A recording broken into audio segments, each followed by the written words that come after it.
Good evening and welcome to Where Did It Come From?, where we bring into question certain products and try to understand their supply chain to better understand where they came from and to predict what the future holds for the product.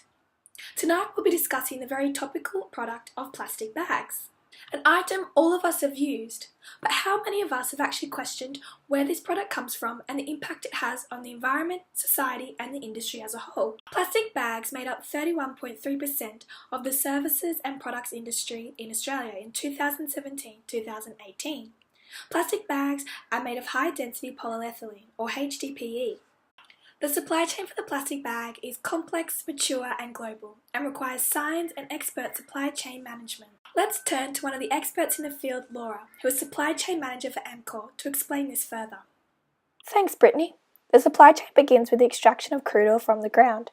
Crude oil is then transported to petrochemical refinery plants, where under high-temperature furnaces, ethylene and propylene are produced. Propylene is then sent to be turned into fluff and pellets. It is combined with a catalyst to form fluff, then from here through a process called extrusion, it is transformed into pellets. Pellets are then sent to the converter and plastic moulders to produce the plastic bags. Pellets undergo a process called blown film extrusion. From here the product is then formed into plastic film. The film, through specialised machinery, is then cut, sealed and made into plastic bags. The bags are then ready to be sent to wholesales or direct retailers and then to be utilised by the end consumer. Thank you, Laura. Now let's explore a little bit further, in particular what type of information systems the supply chain uses. The supply chain requires the effective utilisation of office automation, communication, transaction process, executive information, decision support and enterprise resource planning systems. One system in particular is enterprise resource planning. The plastic extrusion process is very complex, that requires advanced technology and the support of effective information systems. Through ERP systems developed by companies such as Systrade, the exact usage of the raw materials for each job, for a certain amount of time, and the real-time quantities of produced film can be computed. The system allows for process quality and time control, production alerts, integration with other machines and systems. For an industry where both the product, its end-of-life flow and production process have detrimental impacts on the environment, it is imperative that the supply chain is operated in the most efficient and effective way to reduce waste, emissions, environmental impacts and conserve resources. The negative impact plastic bags have on the environment creates a challenge for supply chain managers. Negative impacts from the waste produced at the end of the supply chain is felt along the entire supply chain by impacting its functionality, costs and efficiency. Over 900 million single-use plastic bags are utilised in Queensland every year, and of this, over 16 million end up as litter. The negative impacts of plastic bags are stemmed from the large amount of harmful resources, including oil, utilised in the process, and the challenges faced in the degradation process. The ways in combating these environmental issues through efforts of recycling and reverse logistics are creating testing situations for supply chain managers.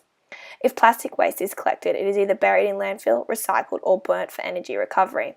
However, due to recycling adding extra costs and extra planning and coordination within the supply chain, recycling rates are low, with only 15.5% of HDPE plastics being recycled in Australia.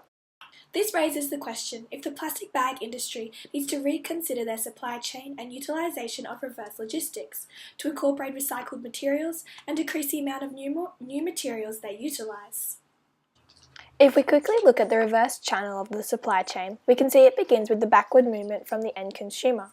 By the consumer recycling the plastic bag, it is then collected by council, which is then sent to a material recovery facility where it is sorted and prepared to be sent to the intermediate processors, who process the material into new materials for production, and from here sold to the end user, which is a manufacturing company, who utilises the materials to either make more plastic bags or other similar products.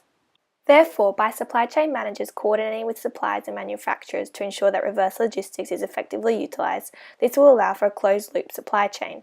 A closed-loop supply chain incorporates the return flow of products and their reuse, thus utilising existing plastic material to reduce environmental damage, costs and improve supply chain efficiency. This challenge is now paired with the effects the recent banning of single-use plastic bags in Queensland will have, due to end users no longer demanding their product.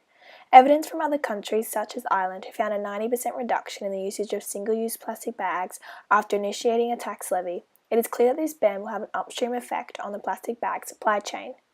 Even though majority of plastic bags are imported, the small amount of Australian companies and manufacturers will be forced to seek other markets, which will prove difficult due to the saturation in the markets and the increased transportation and distribution costs. Thus, changes in the supply chain will need to be made and adjustments to ensure it is still operating in the most cost-effective and efficient way.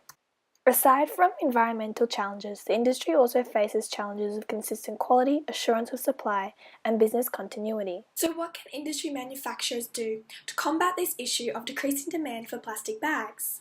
Supply chain managers must look towards using more sustainable input products or diversifying their product range to create a more sustainable and resilient supply chain.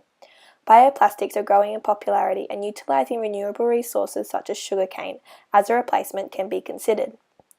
The plastic bag supply chain supports many economies and incomes of individuals. Thus, it is imperative that as the industry faces uncertainty, supply chain managers are equipped and prepared to handle the changes ahead.